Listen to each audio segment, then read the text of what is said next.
Bem, a discussão acadêmica em torno dos temas associados à valorização ambiental, geodiversidade, geopatrimônio, é relativamente muito recente. Geopatrimônio, em particular, é tomado, digamos, como o conjunto de elementos de geodiversidade que adquirem relevância ambiental, científica, cultural, educativa e ou estética, não? E volta-se, portanto, para a geoconservação, para diversas interfaces com outras ciências e instâncias de aplicação.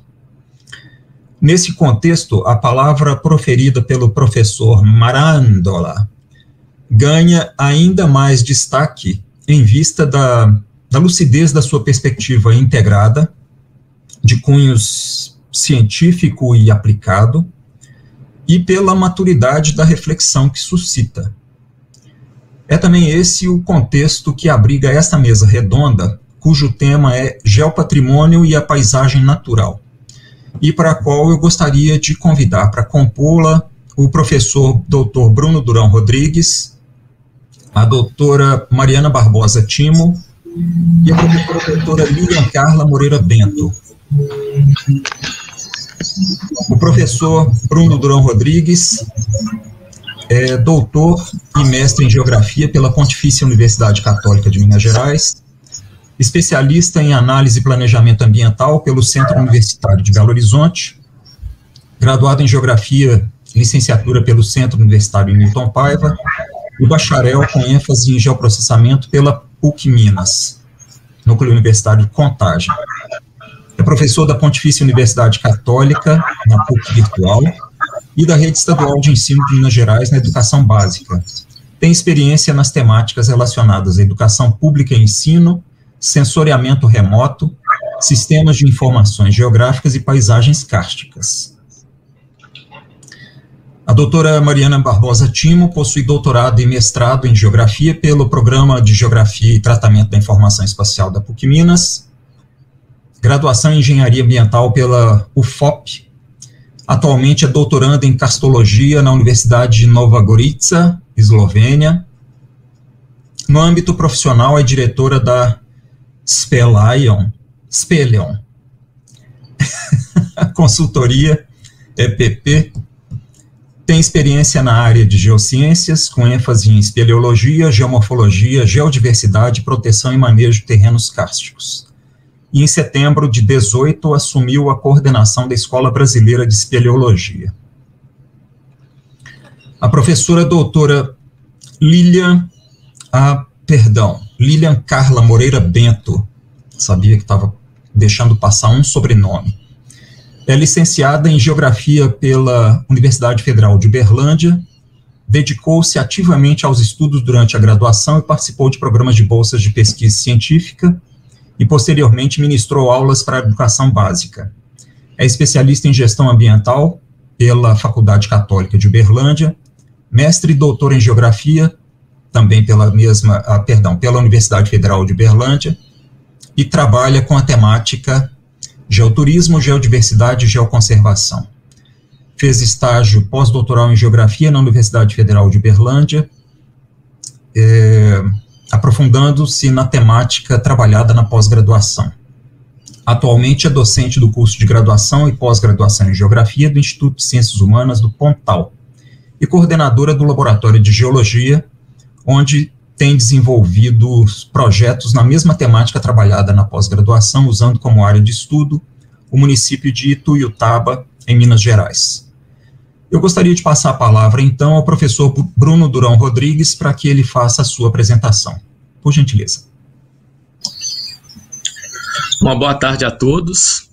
É com grande prazer que eu participo do seminário Cláudio Pérez. Gostaria, primeiramente, de agradecer a coordenação do curso de Geografia, a coordenação do curso de pós-graduação em Geografia e Tratamento da Informação Espacial, a organização do evento, e a todos, né, que estão participando, aqueles que estão, né, no backstage aí, na organização, na questão relacionada às tecnologias. Agradecer também ao João, e aos demais participantes, né, como Mariana, Lilian, a intérprete que está nos ajudando aqui agora, e a todos os participantes. É com grande prazer que aqui estou, e porque a PUC, na verdade, ela é minha casa desde o ano de 2005, e comecei, né, eu já tinha feito a graduação em licenciatura, e vim para a PUC, na época, a PUC de Contagem, para fazer o bacharelado. Depois, cheguei a trabalhar como técnico no laboratório de cartografia, em auxiliar de pesquisa, fiz mestrado, doutorado, e desde 2014 eu estou na PUC Minas Virtual e, eventualmente, quando ocorre o curso de geoprocessamento, no Instituto de Educação Continuada também. Então, eu digo que a PUC ela é a minha casa, né? É o local que eu me sinto à vontade, é onde fiz vários amigos, né? Várias pessoas que se tornaram muito próximas a mim. Então, na tarde de hoje, né, nós vamos conversar um pouquinho a respeito sobre a questão das geotecnologias e o mapeamento associado aí como apoio, né, ao mapeamento da geodiversidade e ao geopatrimônio. Tá? Eu vou compartilhar a tela da minha área de trabalho. E aí, só um instante.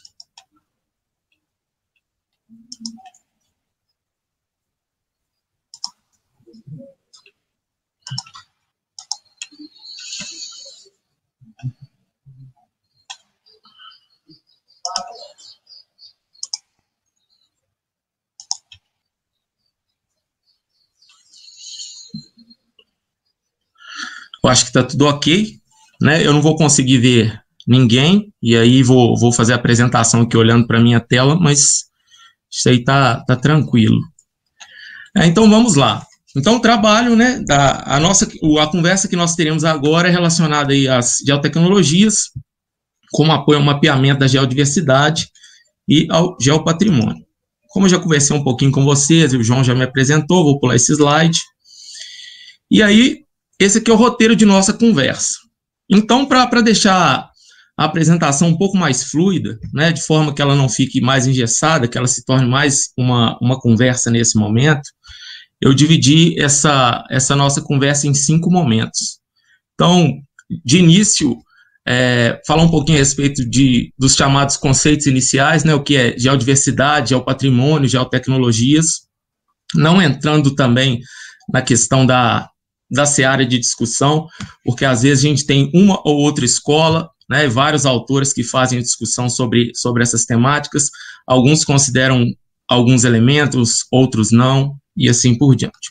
E aí o próximo passo será justamente qual que é o interesse, né, por qual motivação nós vamos mapear a geodiversidade. Depois a questão relacionada aos desafios ao mapeamento, então algumas considerações. E depois vamos para uma parte um pouquinho mais técnica, que eu acho que ela é extremamente viável, que a gente conversar um pouquinho a respeito de um software de SIG, né, que é o QGIS, e a obtenção de algumas bases cartográficas. Então, sempre atinando, né, para a questão da minha formação enquanto geógrafo, então a questão da tradição da geografia em si, ter, né, o trabalho de campo como o feijão com arroz, mas associando também a essa questão da utilização das chamadas geotecnologias. E, por fim, algumas aplicações.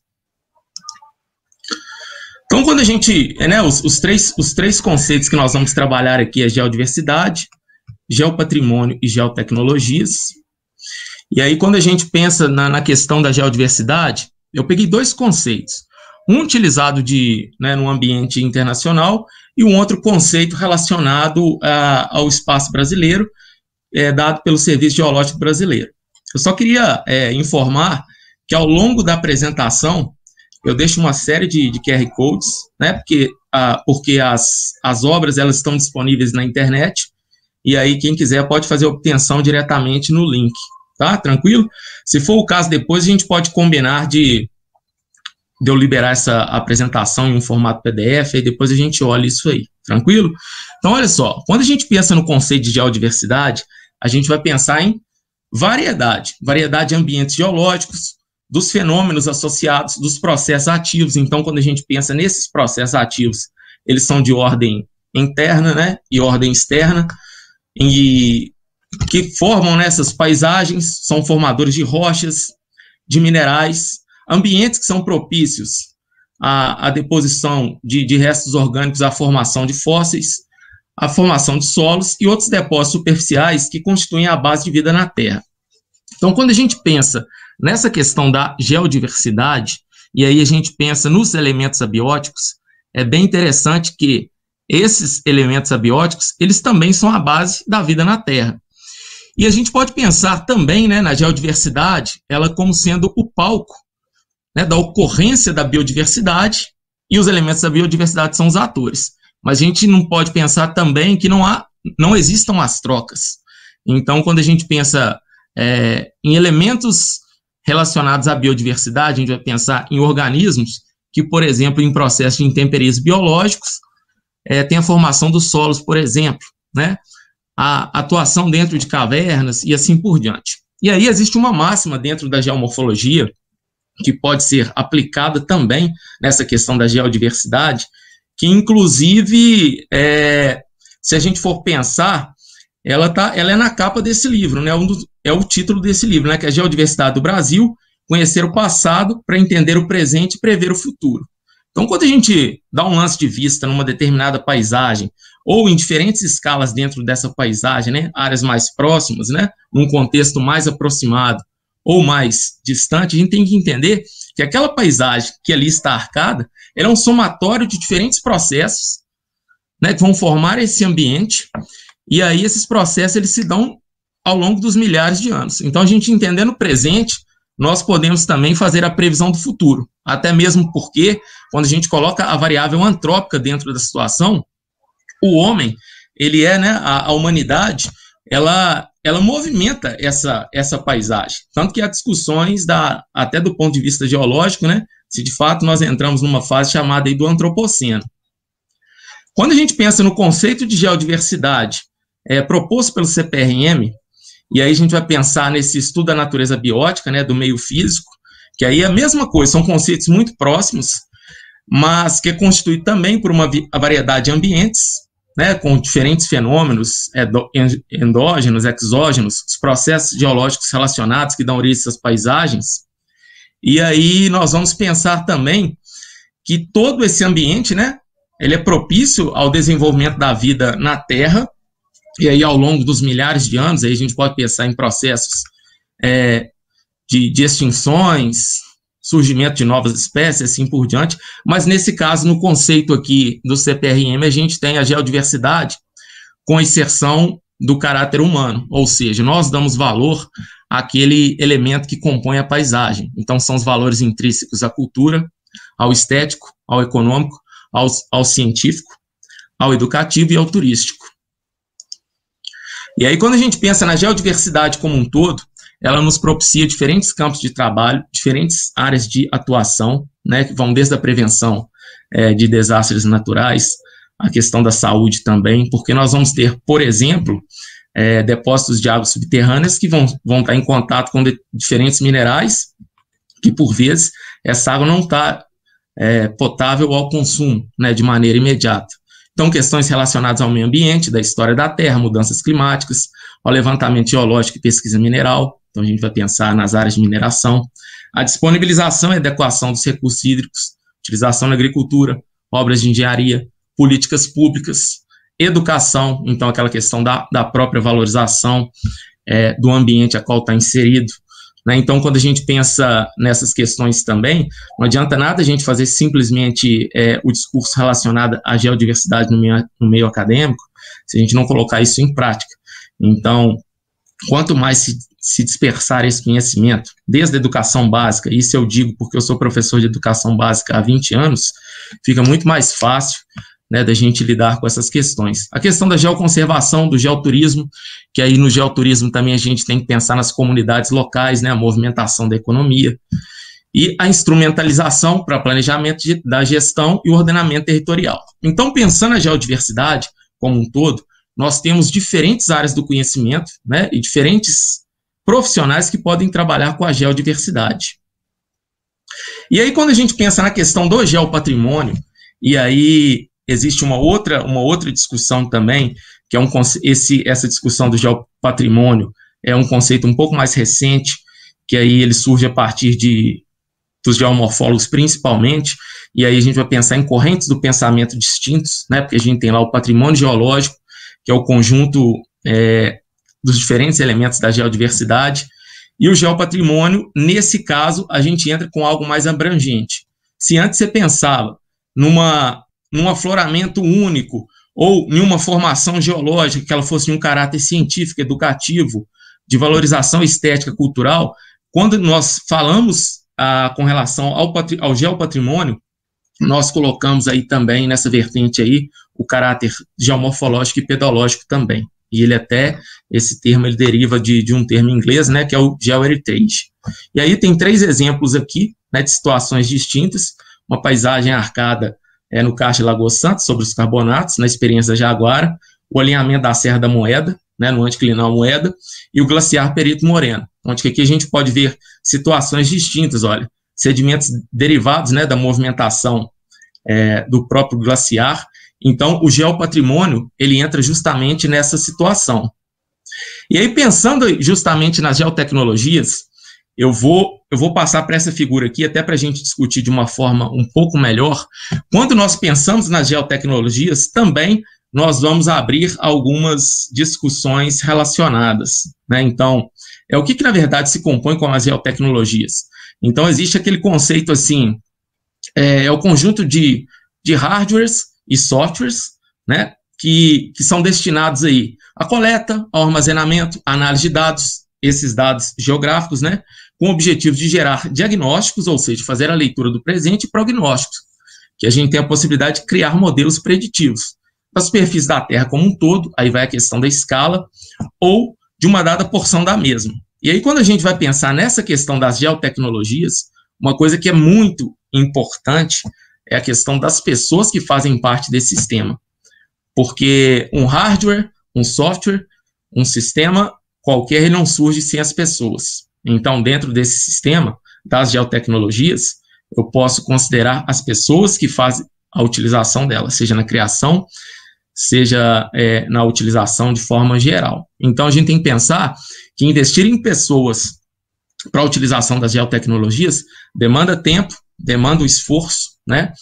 E aí, mais à frente, vocês vão ver uma ideia que eu tenho com relação a essa situação. Aqui na tela tem alguns exemplos aqui, né, não só, né, de softwares livres, mas como também que a gente pode considerar dentro das geotecnologias, sensoriamento remoto, sistemas de gerenciamento de banco de dados, né, os SIGs, que são sistemas de informação geográfica, sistemas de posicionamento global e navegação, cartografia digital, aerofotogrametria. Deixa eu passar aqui. Então é o seguinte, por que a gente mapeia a geodiversidade? Qual que é o objetivo disso tudo? Então, a gente pensar na questão do valor intrínseco, né, da geodiversidade, seja ele natural, científico, da educação, econômico e uma infinidade de outras situações, é interessante de nós mapearmos, né, a geodiversidade para justamente realizar o inventário dos geossites, ou seja, daqueles pontos ali, né, dos locais de interesse ou geológico ou geomorfológico, né, porque às vezes você tem um sítio que ele é de interesse único, ele é histórico, né, e aí compreender de que forma que a geodiversidade ela é distribuída espacialmente, como que ela se articula com os elementos no espaço, ou seja, a proximidade em relação a uma cidade, a uma rodovia, a outros elementos naturais, e aí há grandes compartimentos geomorfológicos, a estruturação geológica e assim por diante. E aí, com base nisso, mapear a geodiversidade, nós temos a possibilidade de realizar avaliações qualitativas, ou seja, criar mapas de vulnerabilidade, por exemplo, criar índice de geodiversidade, que é uma avaliação quantitativa e semi-quantitativa, né? Porque a gente tem possibilidade de criar gradações, que os índices são assim, em intervalos. Então, áreas de menor geodiversidade, com valores menor, e áreas de maior geodiversidade, com a possibilidade da conservação. E aí, a partir disso tudo, desse mapeamento, nós podemos propor estratégias para a geoconservação, para o geoturismo e a educação, sempre pensando naqueles conceitos iniciais. E aí, um dos desafios do mapeamento está justamente relacionado ao seguinte, olha, de que forma que a gente consegue pegar um mundo que é tridimensional, cheio de variáveis, e variáveis que se interligam, e de que forma que a gente consegue fazer essa representação. Então, assim, cabe a quem está fazendo essa transmutação, né, ou seja, essa passagem do universo real para o universo da representação, que é do ambiente cartográfico, quais são os principais elementos. Então, esse aí é um grande desafio. Não só para qualquer mapeamento, e sempre lembrando que o mapeamento, por mais perfeito, por mais que a gente ache que esse mapeamento seja perfeito, nós sempre teremos aí imperfeições, porque você pegar um mundo tridimensional e colocar numa superfície plana é algo complicado.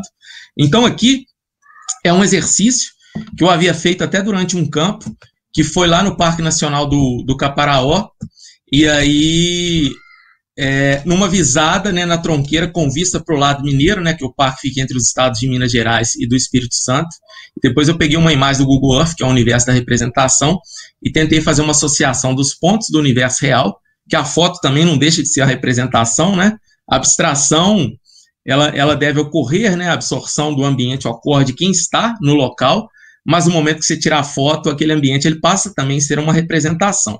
Mas como eu não tenho como descrever a paisagem que eu estava vendo, então nós vamos levar em consideração que a visada do campo é como se fosse o universo real, por mais que isso aqui seja uma representação. E aí, o que nós devemos observar para se realizar esse mapeamento? Primeira coisa é a gente pensar no recorte espacial. Qual que é a área da superfície da Terra que nós vamos trabalhar? E qual que é essa escala de trabalho? Então, como a gente vai fazer um mapeamento que vai fazer a utilização de geotecnologias e programas de representação cartográfica, a gente tem que pensar nessa escala também de mapeamento. Ou seja, qual que é a escala que eu desejo, se existem essas bases cartográficas disponíveis, né, nas escalas, nas resoluções distintas, porque a gente trabalha com muita imagem de satélite, então, resolução espacial, resolução radiométrica, resolução espectral, e a gente vai pensar também assim, olha, a resolução temporal, para esse caso, não vai fazer muita diferença.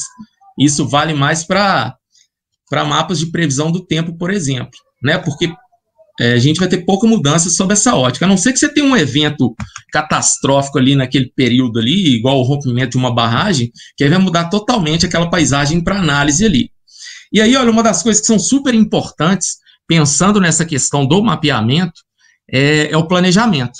Então, é a questão do planejamento das ações, de forma que você vai integrar aquilo que, de fato, você vai começar a elaborar no seu planejamento para o mapeamento. Então, você vai fazer a busca, por exemplo, dos trabalhos que já existem, né? Se já existem fontes secundárias diversas, tá? E aí, sempre pensando assim, quando eu for a campo para coletar, por exemplo, fotografias, fazer organização de várias coisas, o que eu preciso de fato? Porque uma vez, dependendo da campanha que é feita no campo e da distância que é percorrida, o volume financeiro gasto, tem coisas que não dá para consertar. Então, isso tudo vem para a par do planejamento. Em suma, tem que se tentar concatenar o que será a atividade do campo com a atividade do universo da representação. Então, a produção cartográfica pré- e pós-campo. E aí, olha, algumas considerações que eu acho super importantes, até do ponto de vista de quem quer investir nessa parte da formação nas geotecnologias. Então, a minha experiência com as geotecnologias vem em um segundo momento da minha vida, porque eu já tinha feito licenciatura e depois eu vou ter o contato com o bacharelado na PUC, com a ênfase em geoprocessamento, mas é aquilo, a gente fica muito empolgado, né, quando a gente começa a produzir os primeiros mapas, mas uma coisa que é muito importante, independente de quem, da área de formação, né, nunca se afastar dos chamados fundamentos. Então, assim, quem mexe com geotecnologias tem que estar bem fundamentado, sempre buscar a questão dos fundamentos da cartografia, da geodésia, do sensoriamento remoto, e isso é de crucial importância para o trabalho. Então, geralmente as pessoas ficam muito preocupadas na questão das rotinas de procedimentos, né, procedimentais no programa, e às vezes começa a se deparar com vários problemas. E os problemas, eles não advêm do software em si, mas às vezes da ausência ou das pequenas falhas relacionadas aos fundamentos.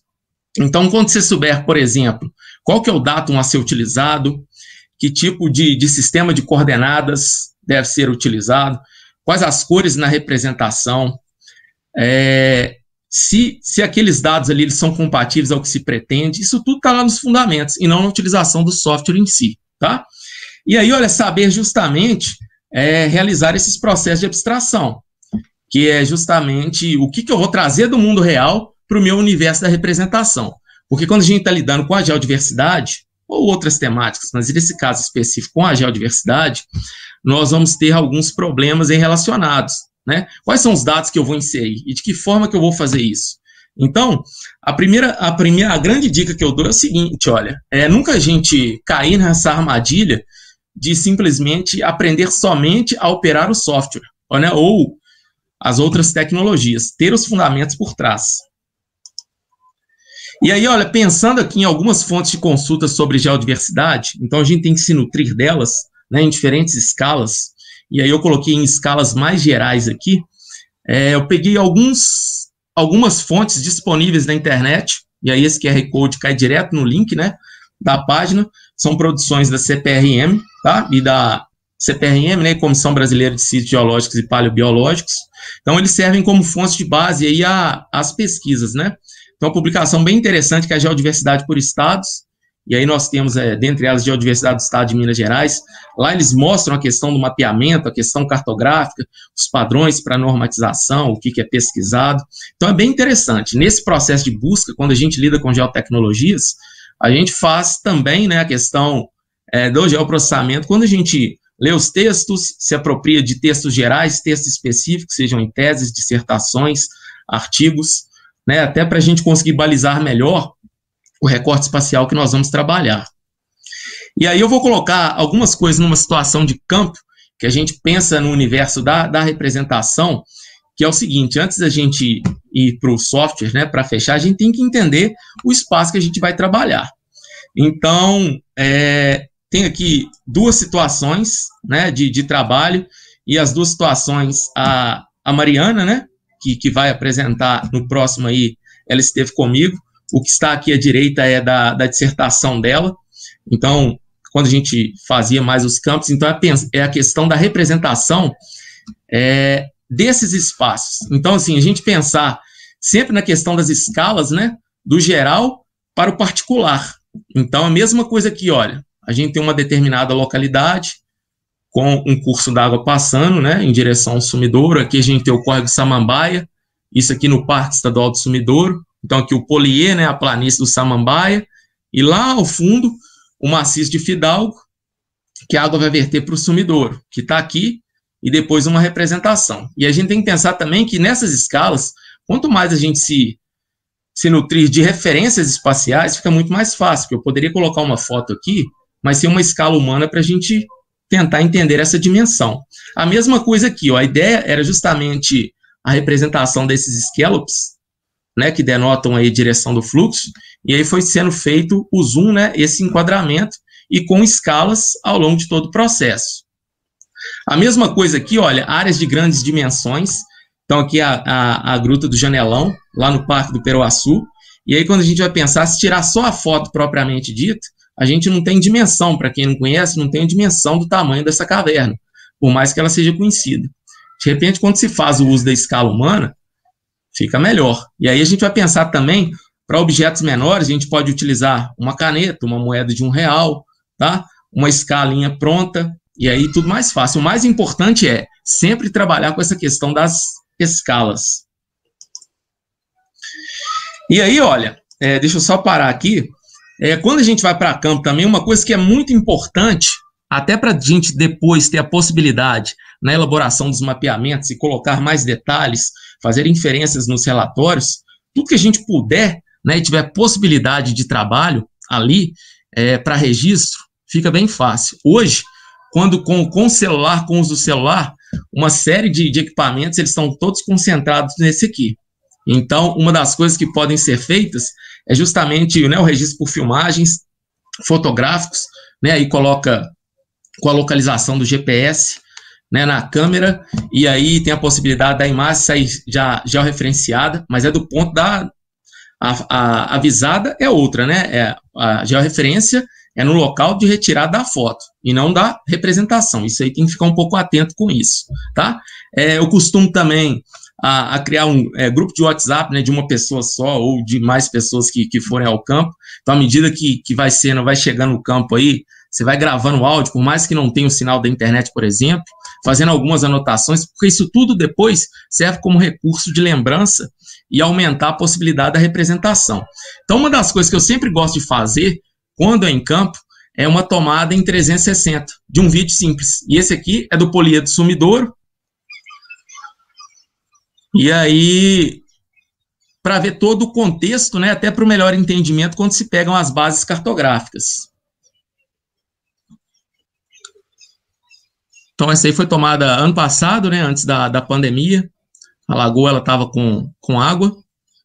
E aí, para se ter a dimensão, né, da superfície aí do espaço, né, de representação. Beleza? E aí sempre tenta fechar aí, né, no ponto final, né, o ponto inicial com o ponto final. Eu até passei um pouquinho aí. E aí uma outra coisa que pode ser utilizado também, né, nesse processo aí, é o seguinte, para esses mapeamentos, né, a gente tem que também se utilizar o que é gratuito. Então aqui eu tenho 4 imagens distintas, né, do campo, são 4 campanhas distintas, em 2012, 13, 15 e 17, e aí da Lagoa do Sumidouro, que a gente sabe que ela tem períodos de cheia e de vazante, né, e ela passa por períodos de secas maiores, ela está no momento agora que ela está com água, mas aí a gente tem a questão também da utilização do time-lapse, né, que é a linha do tempo, e aí lá no Google Earth Pro, lá no menu de ferramentas, tem o Google Earth Studio, e aí eu peguei a Lagoa do Sumidouro, entre os anos de 84 e 2020, não tem todas as imagens, obviamente, mas dá para se ter uma ideia, né, do que é a lagoa, né, dessas vazões da lagoa, olha, ao longo do tempo. Dá para a gente perceber também as mudanças na paisagem, né, perda de vegetação, áreas ocupadas e assim por diante. Então dá para se fazer um trabalho bacana com relação a isso, sem contar que a série temporal ela é gigante, né. E aí um dos softwares a ser utilizados aí que eu gosto muito, né, ainda mais que ele é livre, né, e gratuito, que é o QGIS. Ele tem diferentes versões, e na atual versão estável dele é a 3.16. Então ele tem um design muito intuitivo. Para quem já mexe com o ArcGIS e outros softwares, ele é bem tranquilo de mexer, ele integra com a linguagem Python. Ele tem a questão da interoperabilidade, que ele trabalha com diferentes formatos, ele visualiza, manipula, edita dados, cria modelos e assim por diante. Ele tem uma comunidade gigantesca em volta do mundo, né, colaborativa, tem um grande número de complementos, tá? E aí, olha, essa aqui é a tela dele, né, a tela do QGIS. E aí ele é bem tranquilo, né, os arquivos aqui, seja vetorial, alfanumérico, matricial, e a partir daqui a gente trabalha a inserção das ferramentas, nada diferente do que a gente já está acostumado. E aqui alguns dos complementos, que aí eu selecionei, que dá para a gente fazer essa questão do mapeamento da geodiversidade. Esses 3 primeiros aqui, eles se referem à classificação de imagens, na verdade esses 2 primeiros, essa aqui é a validação do mapeamento. Então, quando você tem uma imagem, por exemplo, modelo digital de elevação, você pode fazer um perfil. Esse complemento aqui, se você tem uma base de geologia e por baixo uma base de modelo digital de elevação, você pode fazer também um perfil geológico, depois você vai arrumando ele, tá? Esse aqui para a questão do azimuth da distância, para a tomada das fotos, para ficar mais fácil. O Map Biomas também, tá? E aí dá para a gente ver os diferentes usos da Terra ao longo desse período, são derivados de imagens de média resolução, né, se eu não me engano, de 85 até 2020. O Quick Map Service, esse aqui para criar o Quick Map Service, a gente pode colocar, é o mesmo base map do ArcGIS, a gente pode colocar imagens do Google de fundo, pode colocar, por exemplo, imagens da Esri e outras tantas. Esse aqui é para fazer modelo 3D, hoje o ArcGIS, ele tem, o QGIS, ele tem inserido nele um modelador 3D, mas esse aqui é bem legal, porque ele usa o navegador da internet, ele tem mais possibilidades, eu acho ele mais leve também de trabalhar. Essa ferramenta aqui, a gente tem comparar 2 períodos distintos, tá? Imagens mais antigas e imagens mais recentes, aí você pode fazer a comparação, e esse aqui para importar as fotos e jogar direto lá, já referenciada no QGIS, tá? E aí, olha, nessa parte agora, ela tem, são as formas de se obter esses dados. Então, dessas questões são os chamados geosserviços. E aí, nesse geosserviço, a gente pode entrar em web service, né, que é um servidor remoto. Aí, no caso aqui, eu vou passar, se der tempo, eu mostro para vocês, tá? Mas aqui, a gente tem a Infraestrutura Nacional de Dados Espaciais, depois vale a pena dar uma entrada lá. Então, lá reúne uma série de portais de várias empresas, né? De vários grupos, de vários institutos, seja em escala nacional, estadual e municipal. Mas à medida que a gente vai descendo essas escalas, vai tendo um número cada vez menor. E aí você tem possibilidade de levar, por exemplo, para o QGIS, via link, né? Esses dados que estão nesse servidor remoto, que pode ser de imagem, aí Web Service Map, pode ser também de geometria, né, linha, ponto e polígono para representação, que é o Web Feature Service, e o Web Coverage Service também, que é matricial, e aí, mas são de dados mais contínuos aí, beleza? E aí, olha, esses dados, eles não consomem, né, assim, a memória do seu computador, né, assim, a memória de armazenamento, né, na verdade, mas se você quiser salvar os dados depois, você pode salvar para trabalhar em outro momento também, tá? E aí, olha, alguns sites aqui para a questão de obtenção de imagens. Então, aqui o Earth Explorer, então a gente tem a série Landsat inteira, né? É simples também, é só fazer um cadastro bem simples. Tem imagens e modelos digitais de elevação, com resolução de 1 km, 90 metros, 30 metros, porque levantamento da geodiversidade requer isso, né? Até para a gente fazer mapas de rugosidade, por exemplo, ipsométrico, extração de curvas de nível, e assim por diante. Então, tem diferentes imagens de diferentes resoluções espaciais. O INPE, né, que também tem uma série histórica também gigantesca, apesar de algumas limitações, né? Nem todas as imagens elas têm um certo posicionamento, mas é necessário fazer um georreferenciamento para correção, tá? Mas é bem interessante, que aí tem... aqui tem também as imagens de satélite Sino Brasileiro de Recursos Terrestres, né, o CIBERS, que a gente tem lá imagem de resolução de 2 metros e pouco, beleza?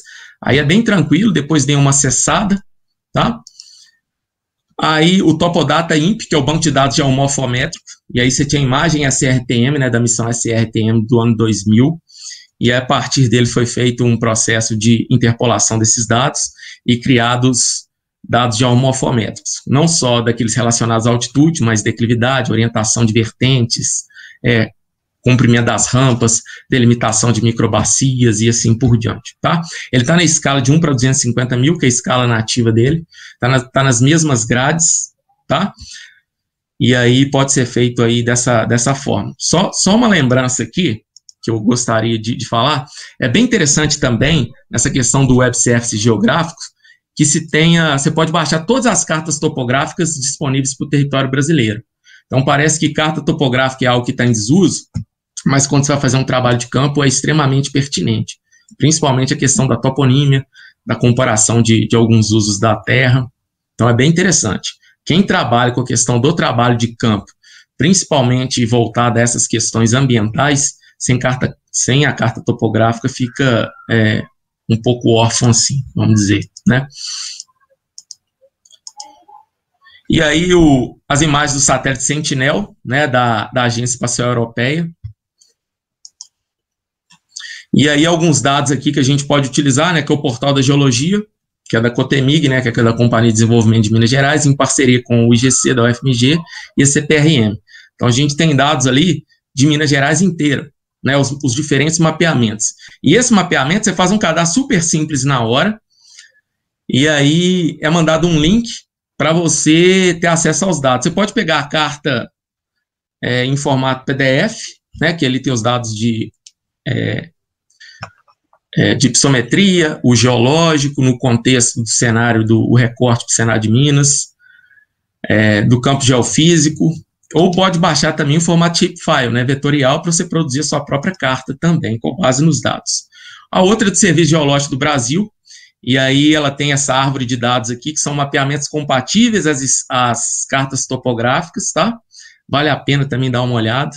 Aqui no exemplo, a carta topográfica de Belo Horizonte, né? Então a depressão periférica de Belo Horizonte, né? Com as rochas do Arquean, né? Dos granitos guinais, e depois indo para o Planalto Kárstico de Lagoa Santa, aqui está a Lagoa do Sumidouro, tá? Aí os calcários da formação Sete Lagoas.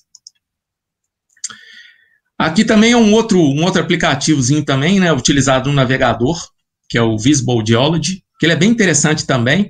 Você tem possibilidade de criar blocos de diagramas, e aí você pode colocar as camadas inclinadas, horizontalizadas, com dobras, você pode fazer interseções nisso, você pode utilizar também a questão topográfica, que ele tem os modelos pré-prontos, áreas montanhosas, colinosas, áreas com lago, ele é bem interessante. E aí dá para se fazer, né, no modelo você cria a área, e aí você pega uma pequena coluna estratigráfica, que aqui dá para a gente fazer uma representação, né, enriquecer ainda mais. Aqui eu só coloquei como exemplo, né, a organização não está com a espessura correta dos pacotes, mas aqui a forma que a gente encontra no Planalto Kárstico de Lagoa Santa, né, então assim, na borda do Ribeirão da Mata, por exemplo, as rochas do embasamento cristalina de Belo Horizonte, aí que a formação Sete Lagoas, com o membro Pedro Leopoldo, membro Lagoa Santa, formação Serra de Santa Helena, e os sedimentos mais recentes, né, aluviais. Ele é bem interessante de ser explorado, super simples, super intuitivo. E aqui alguns mapeamentos, ou seja, mapeamento comparativo. Então, quando a gente lida com essa questão da geodiversidade, a gente não pode pensar também de descartar o fator humano. Então, de um lado aqui está o mapa de uso da terra. Agora que eu estou vendo aqui, falhou na hora de eu fazer a colagem aqui, ó, da legenda, mas não tem problema não. E aqui dos carbonatos, e aqui umas cartas imagem. E aí, composição colorida real e composição colorida falsa cor. Aí, uma dá mais destaque à outra, em vermelho, para a vegetação.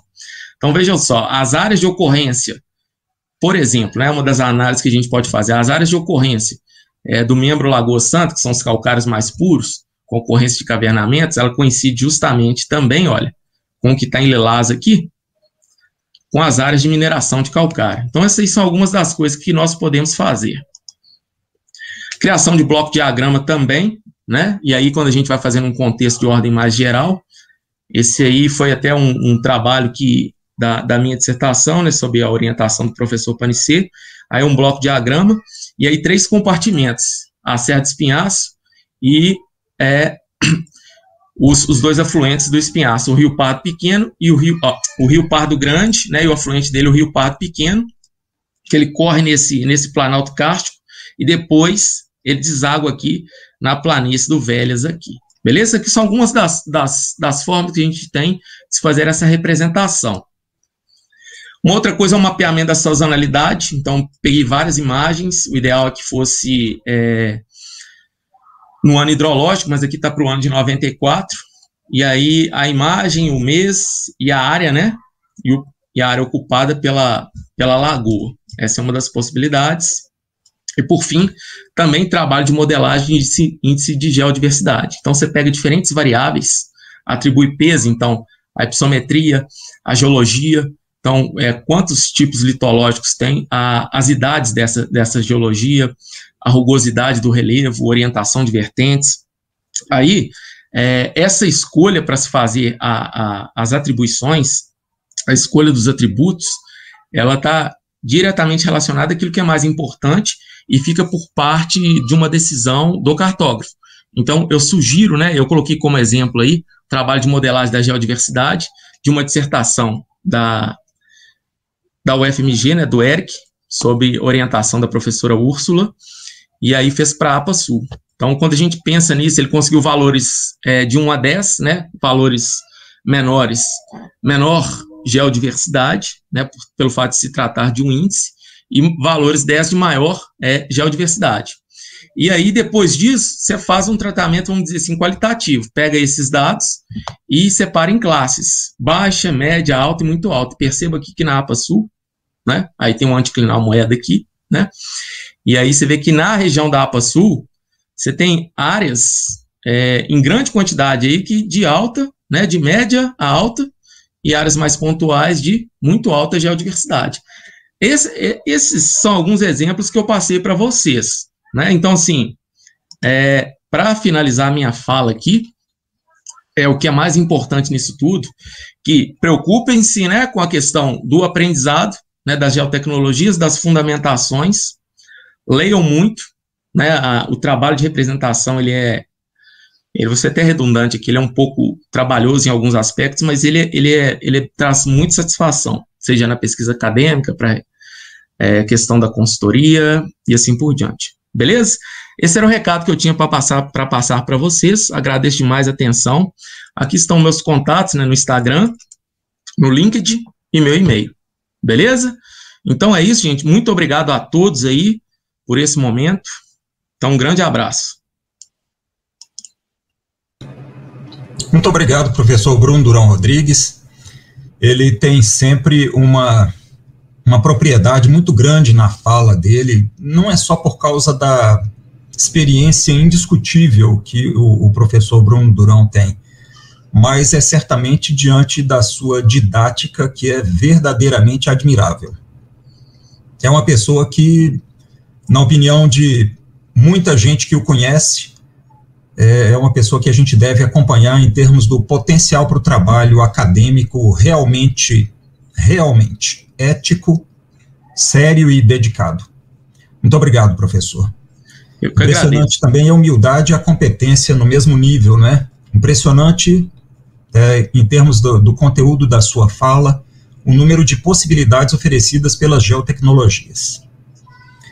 Bem, eu vou tomar liberdade aqui de deixar, portanto, as questões que já foram recolhidas aqui no chat, vou deixá-las para o final e vou passar a palavra, então, para a doutora